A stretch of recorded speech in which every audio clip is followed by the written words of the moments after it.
The water in our homes that we use to drink and clean may be facing more scrutiny, and this time it'll be mandated from Washington, D.C. The Biden administration announcing a proposal that will create a new national standard for PFAS. Fox 17's Lauren Edwards live in studio with a closer look at what it means. Lauren. Janice, right now it is just a proposal, but here in West Michigan, PFAS are chemicals that we sadly know all too well, especially after they were found in the area around a former dumping ground for Wolverine Worldwide up near Rockford. The so-called forever chemicals have been linked to a number of health issues, including cancer and even some deaths. Now the Biden administration is moving to set a new federal standard for PFAS in drinking water. As someone who is impacted by PFAS, and that's what you see behind me at my home in Oscoda, Michigan.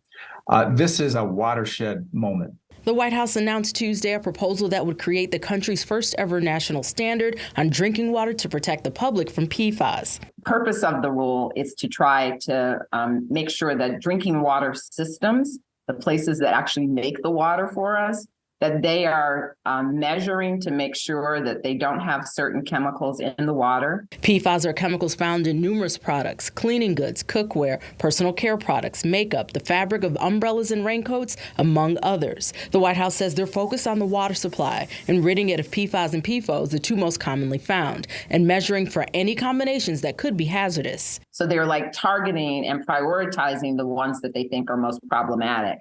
And they are going to make the companies actually measure for them. Right now, they don't really have an obligation to measure for them. It's a move that Anthony Spaniola of the Great Lakes PFAS Action Network is applauding. The EPA has really stepped up and has done what needs to be done. What they're saying is there are no safe levels of PFOA or PFOS, two of the original PFAS contaminants.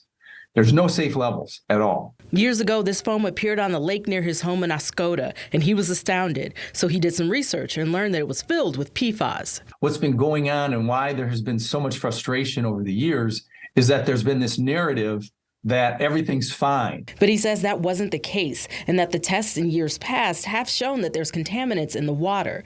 Data that's corroborated by the state of Michigan, with several sites being identified in the Oscoda area, near the former Wurtsmith Air Force Base. Spaniola says he ended up taking some photos of the situation in the area, warning people to stay away. Like, I have a grandson who's 2 years old.